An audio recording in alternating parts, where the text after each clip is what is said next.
अभी 1 सेकंड सभी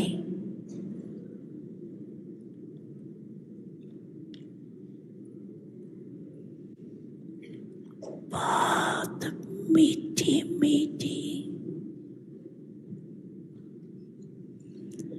sweet silence के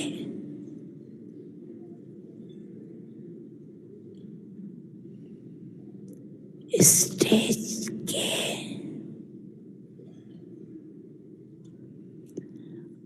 अनुभव में खो जाओ।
बहुत मीठी मीठी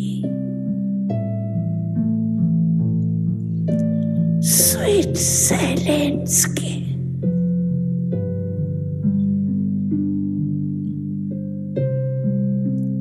स्टेज के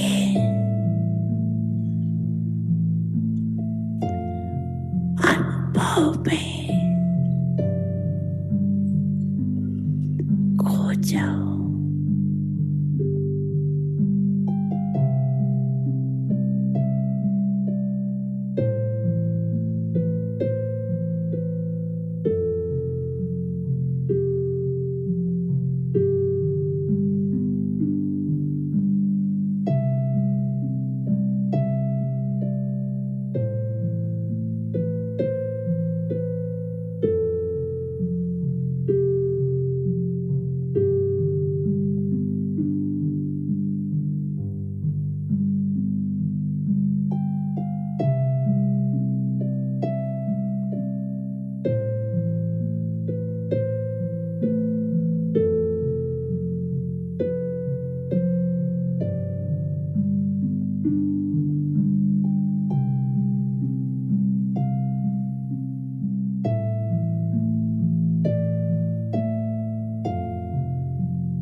जाओ।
अच्छा,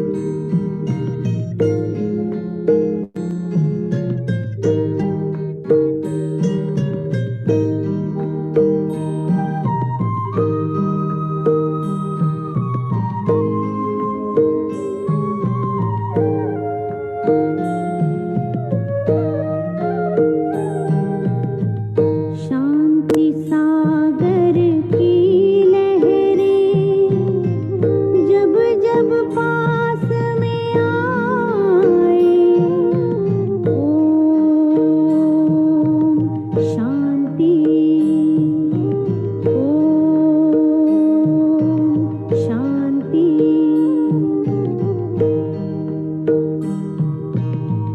शांति सागर की जब जब पास में आए, मन हो शांत तन हो शीतल, पावन सुख बरसाए, पावन सुख बरसाए। शांति सागर की लहरें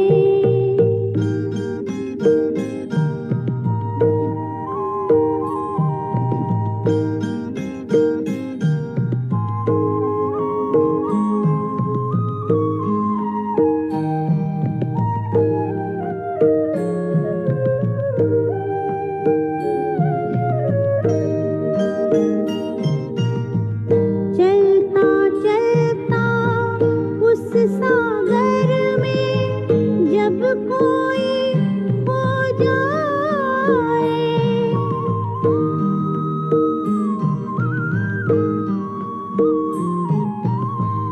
चलता चलता उस सागर में जब कोई खो जाए, हीरे मोती शिव सागर से वो अनोखे पाए।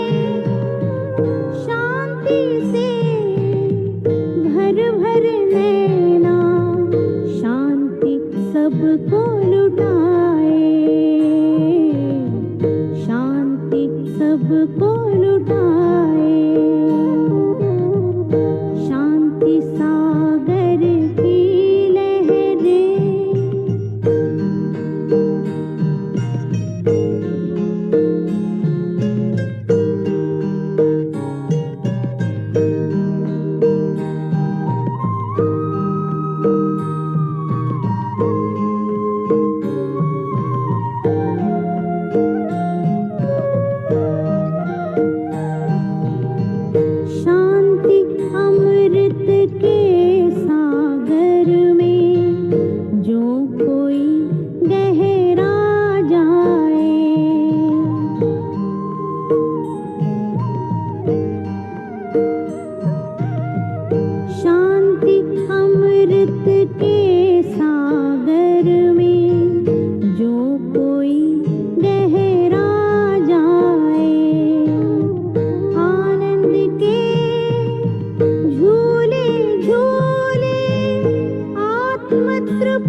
बरसाए,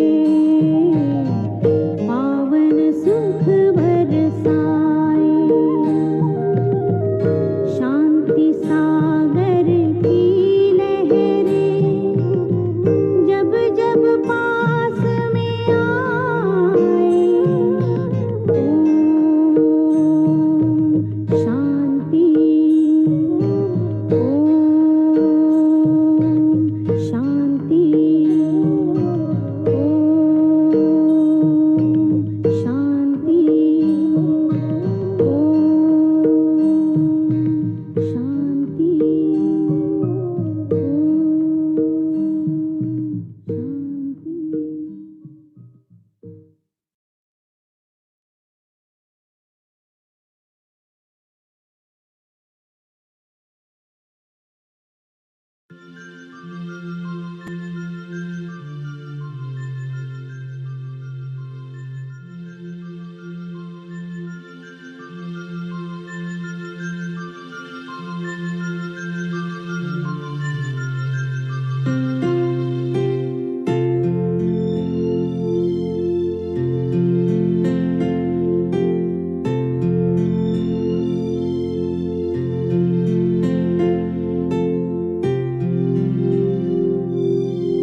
से जा रहे हैं इस ज्ञान की बरसात से। तो इसीलिए इसको बरसात भी कहेंगे, क्योंकि हम आत्माएं जो मुरझा गई थी, सूख गई थी, अब इस बरसात से फिर हम जागृत होकर करके अभी फिर बाप से अपना वो जो कुछ पाने का है वो पाने का ये पुरुषार्थ रख रहे हैं।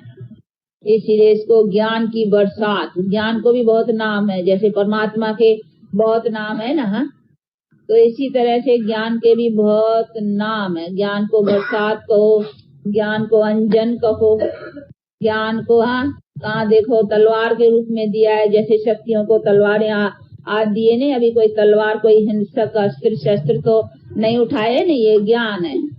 तो ज्ञान को तलवार भी कहा जाता है। कृष्ण के हाथ में देखो मुरली दिया, वो तो भगवान समझे नहीं उसको कृष्ण को, परंतु कोई मुरली वो कोई सास की बात नहीं है, ये ज्ञान जो बैठ कर करके परमात्मा ने सुनाया है, इसीलिए उनको ज्ञान मुरली। तो कहाँ देखो साजों के रूप में, जैसे सरस्वती को फिर सितार या बैंजो दिया है, तो ऐसा नहीं है कि उसने आकर करके ये बजा कर करके सुनाया है, नहीं, ये ज्ञान की, इसीलिए तो उनको कहते हैं गॉडेस ऑफ नॉलेज। तो नॉलेज दिया है ना, बाकी ऐसे नहीं है बैंजो बजाया है, तो ये तो फिर कहा, क्योंकि इसी से जीवन मधुर बनती है, इससे जीवन में ये प्राप्ति आती है सुख शांति की, इसीलिए कहाँ साजों के रूप में, कहाँ अस्त्र शस्त्रों के रूप में, कहाँ कुछ रूप में, कहाँ देखो ये ज्ञान का नेत्र दे दिया। तो ये सभी ज्ञान के अलंकार और ज्ञान के सब निशान है। तो ज्ञान को भी देखो कितने रूप और कितने ढंग में लाया है, कहाँ नेत्र के, कहाँ अंजन के, कहाँ बरसात के, कहाँ कुछ, ये सभी बातें बैठ करके। वो भागीरथ का देखा है नहीं, हाँ, वो यहाँ गंगा निकली फिर पानी बहता है, वो दिखलाते हैं चित्रों में। तो ये भी सभी है तो वास्तव के ज्ञान की बरसात की बात है, परंतु ऐसे नहीं पानी यहाँ, तो यहाँ से पानी कितने, तो नॉलेज है जिसको धारण करना है, और उसने भी आकर के परमात्मा ने नॉलेज सुनाया है, तो नॉलेज तो सुनाना पड़ेगा नहीं, बाकी यहाँ से पानी थोड़ी निकलेगा माथे से। तो ये सभी चीजें अभी बुद्धि में है कि परमात्मा ने आकर के नॉलेज सुनाया है और हमने भी नॉलेज को धारण किया है।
सबका भला, सभी हो सुखी और सबका भला हो।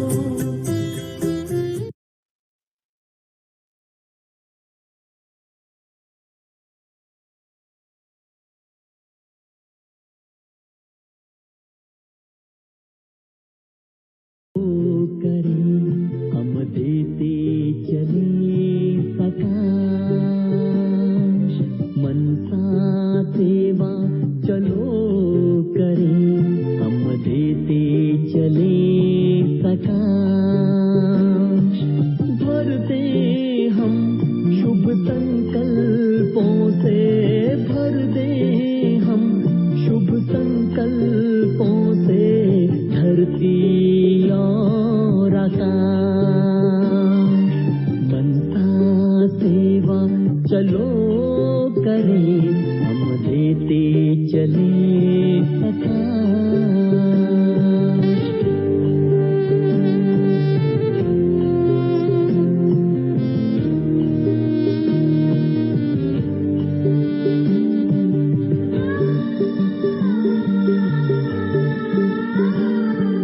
पवित्रता का सूर्य बने सुख दे किरणें बिखरा कर, पवित्रता का सूर्य बने सुख दे किरणें बिखरा कर, प्रेम के सागर बनकर भर दे खाली मन की गागर, हो प्रेम के सागर बनकर भर दे खाली मन की गागर, हृदय की शुभ भावना अब आए प्रभु के पास, भर दे हम शुभ संकल्पों से, भर दे हम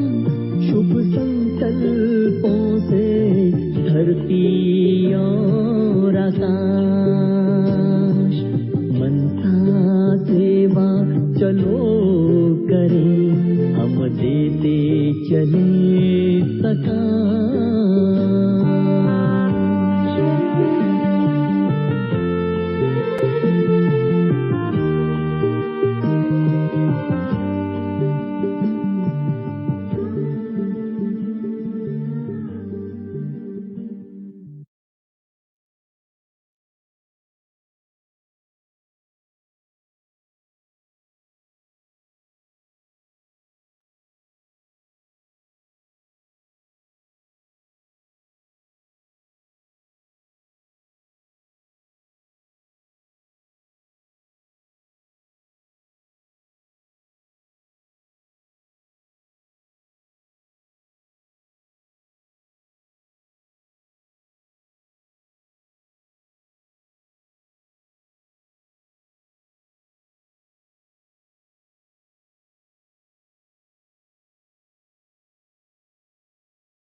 हमारे शरीरों को जन्म देने वाली लौकिक माता तो हर एक की अपनी अपनी है, और आत्मा की दृष्टि से हम सबके माता पिता एक निराकार पारलौकिक परमात्मा ज्योति बिंदु शिव है, जो हमारे लौकिक माता पिताओं के भी माता पिता है।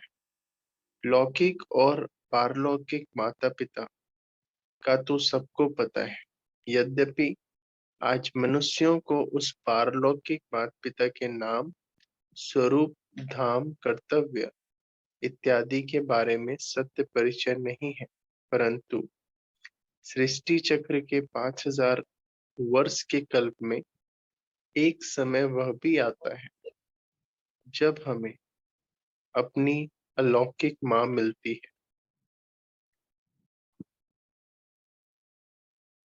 यह अलौकिक माता हमें कल्प में केवल एक ही बार और थोड़े से समय के लिए मिलती है। इनका ही नाम जगदम्बा आदि देवी माँ सरस्वती है। जगत माता। अब प्रश्न उठता है कि निराकार परमात्मा शिव तो अविनाशी होने के नाते हम सभी आत्माओं के पिता हैं।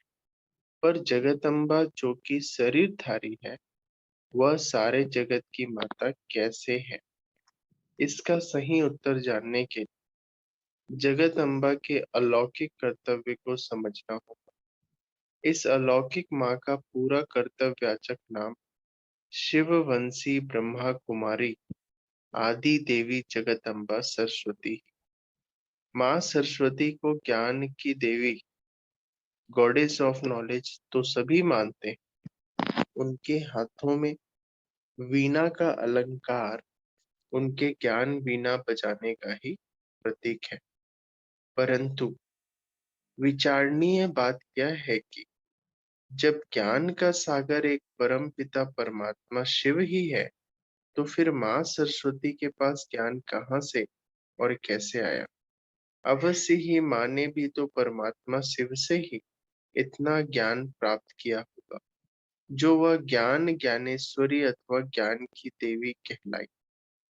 सृष्टि चक्र में जब घोर कलयुग पतित सृष्टि के अंत का समय आता है, जब पाप का घड़ा भर जाता है, तभी गीता के भगवान निराकार परमात्मा शिव मनुष्यों को पतित से पावन बनाकर नई सतयुगी सृष्टि की पुनः स्थापना करने के लिए प्रजापिता ब्रह्मा के साकार रथ भागीरथ में प्रवेश करके अवतरित होते हैं।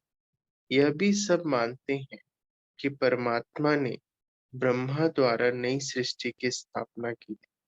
ब्रह्मा मुख से सन्मुख सत्य ईश्वरीय ज्ञान रूपी गीता को सुनकर धारण करने वाले ब्रह्मा मुख वंशावली सच्चे ब्राह्मणों की विकारों से युद्ध करने वाली अहिंसक शिव शक्ति सेना की सेनानी माँ सरस्वती ही बनती है। वही ज्ञान सागर अमरनाथ परमात्मा शिव के ज्ञान को बुद्धि रूपी कलश में धारण करके अन्य ब्रह्मा कुमार और ब्रह्मा कुमारियों सहित चैतन्य ज्ञान गंगा बनकर मनुष्य आत्माओं को उस ज्ञान अमृत द्वारा पतित से पावन बनाने की अलौकिक सेवा करती है। इस रूहानी सेवा से यह कलयुगी भ्रष्टाचारी सृष्टि कांटों के जंगल से बदलकर सतयुगी श्रेष्ठाचारी देवी फूलों का बगीचा बन जाती है। इसी अलौकिक कर्तव्य की यादगार में भारत की नदियों के नाम गंगा, जमुना, गोदावरी, कृष्णा, कावेरी, ब्रह्मपुत्र इत्यादि रखे हुए हैं। सरस्वती गुप्त नदी है, अतः प्रजापिता ब्रह्मा और शिववंशी ब्रह्मा कुमारी सरस्वती ईश्वरीय ज्ञान योग के बल से नई सतयुगी दुनिया की पुनः स्थापना करते हैं।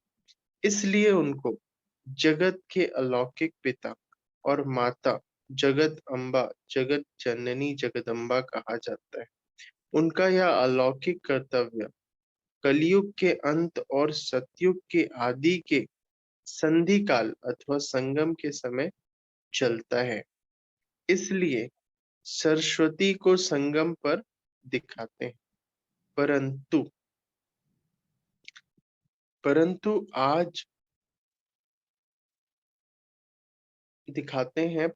आज इलाहाबाद में पानी की नदियों के संगम को ही सच्चा समझ लिया है, जो वास्तव में संगम युग का भक्ति मार्गीय यादगार मात्र है। नई सृष्टि के आदि के समय कर्तव्य किए होने के कारण जगदम्बा को आदि देवी भी कहते हैं।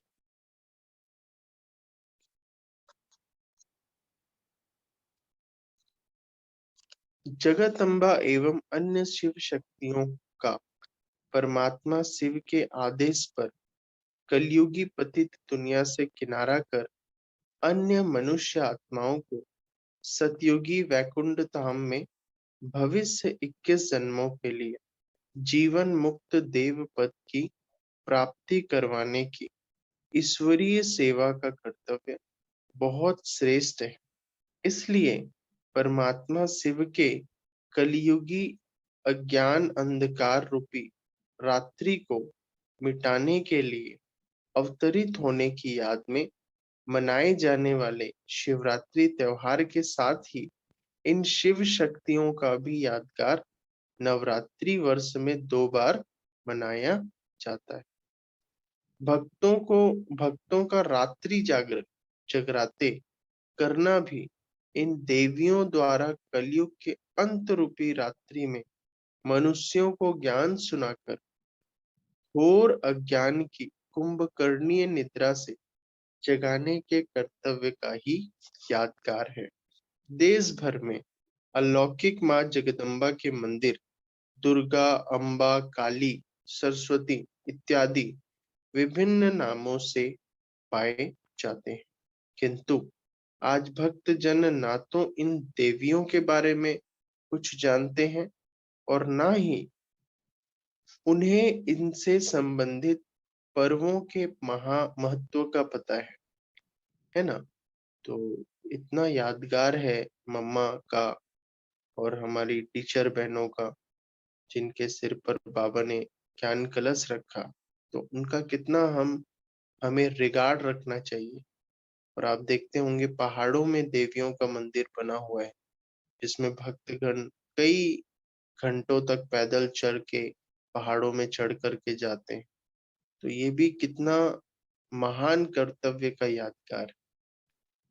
तो यह बात भी ध्यान देने योग्य है कि गायन पूजन तो सतयुगी श्री राधे, श्री लक्ष्मी, त्रेता युगी श्री सीता इत्यादि राज राजेश्वरी देवियों का भी खूब होता है, परंतु जो मेले दुर्गा, अम्बे, काली, सरस्वती तथा अन्य संगम युगी ज्ञानेश्वरी देवियों के लगते हैं और भक्तों की जो भीड़ वहां होती है, ऐसी बात राज राजेश्वरी देवियों के संबंध में नहीं है ना।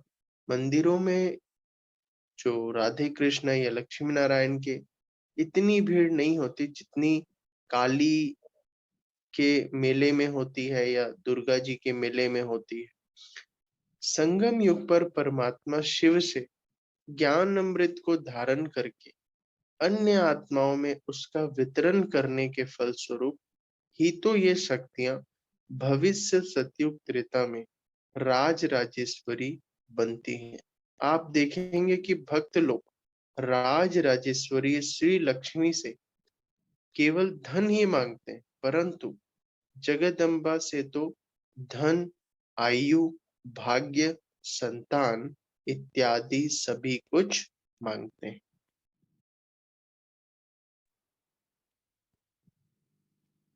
हैं, परंतु वास्तव में माँ अम्बा ही इन संपूर्ण सुख शांति के साधनों को स्थायी तौर पर प्राप्त करवाने वाली काम धेनु है, परंतु उनके द्वारा यह प्राप्ति उनके चरण चित्रों के सामने गायन पूजन करने से नहीं, बल्कि संगम युग पर उनसे परमात्मा शिव का ज्ञान सुनकर धारण करने से ही होता है।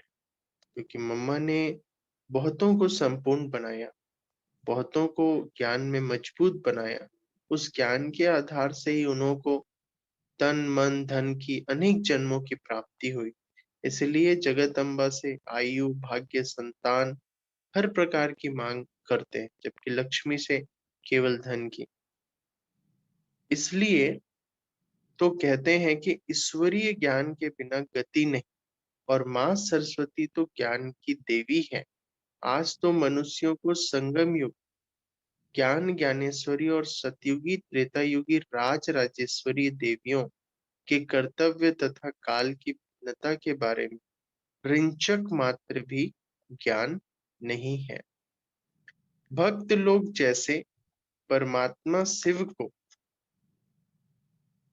अमरनाथ, सोमनाथ, विश्वनाथ इत्यादि अनेक कर्तव्यवाचक नामों से याद करते हैं, उसी रीति उन्होंने जगत जननी माँ को भी जगदम्बा, दुर्गा, काली, शीतला, सरस्वती इत्यादि बहुत से नाम दिए। माँ को दुर्गा इसलिए कहते हैं कि उन्होंने अपनी मनसा वाचा कर्मणा को एक दुर्ग अर्थात किले की तरह इतना मजबूत बना लिया था कि माया को उनके सामने आने की हिम्मत ही न होती थी। तो मम्मा बाबा का पुरुषार्थ ऐसा था कि माया उनके सामने आती ही नहीं थी, इतनी हिम्मत ही नहीं थी माया की। तो उसका ही एक यादगार है दुर्ग। दुर्ग जैसे किला, मजबूत किला का नाम दिया गया। आसुरी मनुष्य उनके सामने जाते हुए लज्जा महसूस करते थे और झट नतमस्तक हो जाते थे। तो आपने हिस्ट्री में सुना होगा, इतिहास में, कि दिल्ली में जब एक कुछ विरोधी आए तो वो मम्मा से मिलना चाहते थे, उनको मना किया गया। तो वो कुंडी तोड़ के भी ऊपर मम्मा से मिलने गए और बहुत ही आक्रोश में थे। लेकिन जब मम्मा को योग में बैठे हुए उन्होंने देखा और मम्मा के इतने गहन शांति के प्रकंपन चारों ओर फैल रहे थे कि वो बिल्कुल नतमस्तक हो गए। नतमस्तक हो गए और बिल्कुल जाके बैठ गए और फिर मम्मा से हाथ जोड़ करके अच्छे से बात किए और फिर नीचे आए। फिर नीचे आकर के बोले कि भाई भले कोई भी कैसा भी हो इस संस्था में, लेकिन ये जो माँ है ना इनकी, ये बहुत अच्छी है। तो वो किसकी कमाल है? वो मम्मा की उस पावर की कमाल। इसलिए यहाँ लिखा है, आसुरी मनुष्य उनके सामने जाते हुए लज्जा महसूस करते थे और झट नतमस्तक हो जाते थे। अबलाओं को बल देने वाले परमात्मा शिव से योग युक्त होकर उन्होंने शेरनी शक्ति का रूप धारण किया था। इसलिए उनकी शेर पर सवारी दिखाते हैं। माँ को काली का विकराल रूप इसलिए दे दिया गया है क्योंकि उन्होंने आसुरी वृत्ति वाले मनुष्यों से उनके विकारों की बलि ली थी। परंतु आश्चर्य है भक्तों की बुद्धि पर, वे बजाय अपने विकारों की बलि देने के बेजुबान बकरे की हिंसक बलि देकर अहिंसा की साक्षात मूर्त माँ को प्रसन्न करने की व्यर्थ चेष्टा करते हैं। तो बाबा मम्मा के बारे में जैसे बलि चढ़ाते हैं देवियों के मंदिरों में बकरे की, तो बकरा माना मैं। मम्मा ने इस प्रकार से ज्ञान वितरित किया, ज्ञान को सुनाया कि अच्छे अच्छे लोग बलि चढ़ गए, मैं अपन समाप्त कर दिया। हिंसा करना तो पाप है। माँ ने परमात्मा शिव का ज्ञान सुना कर रूहों को राहत दी थी, इसलिए उनको शीतलता सरस्वती भी कहते हैं। तो आप सभी ध्यान से सुनेंगे क्योंकि अभी हम 5:30 तक इसे पढ़ेंगे और फिर आपसे पूछेंगे कि आपने क्या पॉइंट सुनी, कौन कौन सी पॉइंट सुनी। तो आप एक दो पॉइंट्स अपने साझा कर सकते हैं। तो इसमें शीतलता और सरस्वती भी कहते हैं क्योंकि मम्मा ने कईयों को शीतलता शीतल स्वरूप बनाया। वर्तमान समय अति धर्म गिलानी का है। देवी देवताओं के काल और कर्तव्य के बारे में सत्य ज्ञान बहुत काल से प्रायः लुप्त हो चुका है। उनके बारे में अनेक भ्रांतियां फैली हुई है। कई पुस्तकों ने तो उन पर झूठे कलंक लगाकर भारत की प्राचीन स्वर्णिम सभ्यता का बेड़ा ही डुबा दिया है। सरस्वती जी ब्रह्मा की पुत्री थी, वास्तव में वह उनकी धर्म की बेटी थी। सरस्वती जी की ज्ञान और दिव्य गुणों की धारणाओं से ब्रह्मा पिता प्रसन्न थे और उनकी योग्यता के अनुसार ब्रह्मा जी ने ही उन्हें ज्ञान यज्ञ की संभाल करने के लिए यज्ञ माता नियुक्त किया था। तो बाबा ने ही मम्मा को ज्ञान यज्ञ माता नियुक्त किया। बाबा ने मम्मा की क्वालिटी को परखा और मम्मा को आगे रखा, इसलिए सभी ने उन्हें स्वीकार किया। क्योंकि बाबा जब कुछ करते हैं या किसी को नियुक्त करते हैं तो उस आत्मा में शक्ति भी आ जाती है और सभी उन्हें स्वीकार भी करते हैं। इसलिए सभी मम्मा को मम्मा कहते थे, चाहे उनसे बड़े भी थे वो भी उन्हें मम्मा कहते थे, बाबा भी उन्हें मम्मा कहते थे। और जब बाबा ने मम्मा को मम्मा यज्ञ माता नियुक्त किया, तब मम्मा के चेहरे में वो माता का स्वरूप झलकने लगा, उनका रूप ही बदलने लगा। एक कुमारी थी मम्मा, लेकिन धीरे धीरे उनके स्वरूप में जगत माता का स्वरूप झलकने लगा। वो एक साधारण कुमारी नहीं लगती थी, जगत माता लगती थी। और मम्मा ने हर काम एक्यूरेट किया और कभी भी वर्णन नहीं किया। जैसे आप सुनते होंगे यज्ञ की हिस्ट्री में, मम्मा एक बार बैंगलोर सेवा करके आई, तो उनसे पूछा कि भाई आपने क्या सेवा किया बताइए। तो मम्मा ने बोला कुछ नहीं, बस बाबा ने कराया और सेवा किया, बस इतना। और आज हम अगर कहीं सेवा करते हैं तो उसका बहुत बखान करते हैं, वर्णन करते हैं। तो ये भी मम्मा की बहुत बड़ी क्वालिटी थी। चूंकि नई सृष्टि की आदि स्थापना अथवा नव निर्माण ब्रह्मा और सरस्वती के द्वारा ही होता है, इस नाते से वे सृष्टि मंच पर बाद में आने वाली सभी मनुष्य आत्माओं के पूर्वज ठहरते हैं।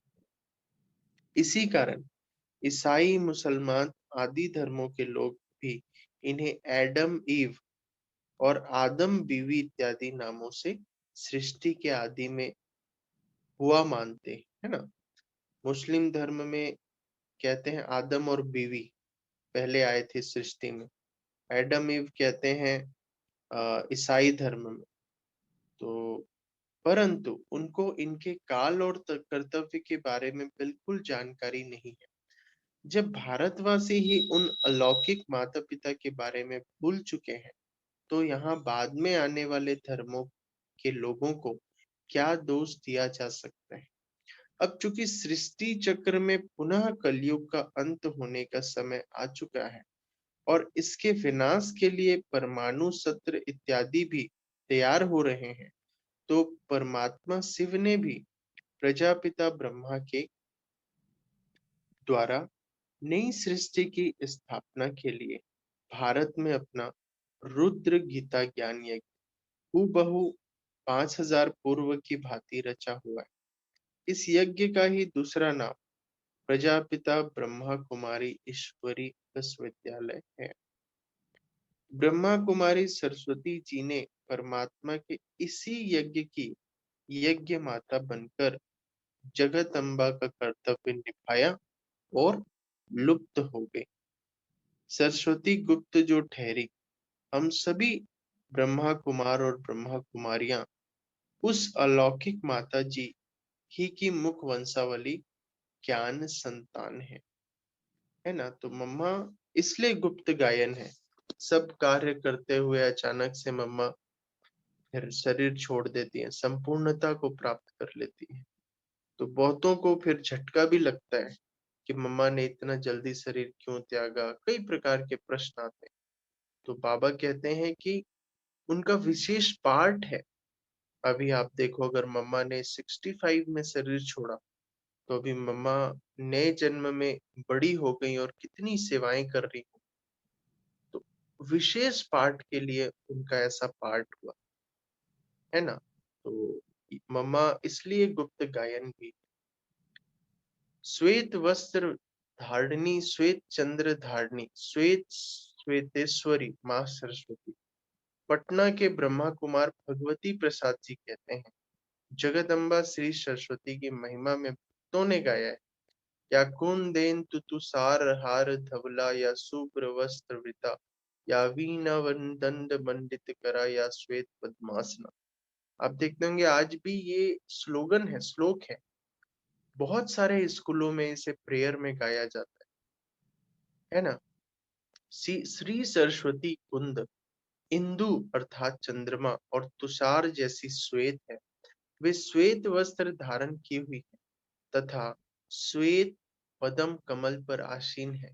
ज्ञान की देवी के साथ सभी श्वेत वस्तुओं की ही कल्पना की गई।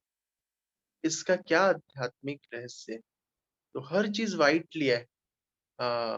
हंस है और जो सितार है, हर चीज व्हाइट। इसका आध्यात्मिक रहस्य क्या है? इसका अर्थ सामान्य श्वेत रंग से है? Question mark. वस्तुतः श्वेत कोई रंग नहीं होता। श्वेत रंग सप्त रंगों का सम्मिश्रण है ना? हम कहते हैं ना, साइंस में पढ़ते हैं, white light is a combination of 7 colour. जब सूर्य की रश्मियां एक प्रिज्म से गुजरती है तो वे सप्त रंगों में विभक्त हो जाती। चर्म चक्षुओं द्वारा परिलक्षित होने वाले यही मुख्य 7 रंग।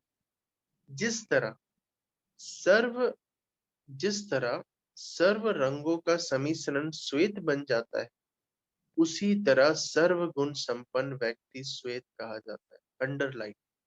तो बहुत गहरी बात कही है कि जैसे व्हाइट लाइट जब हम किसी प्रिज्म में डालेंगे और पास कराएंगे तो उससे 7 रंग निकलते हैं।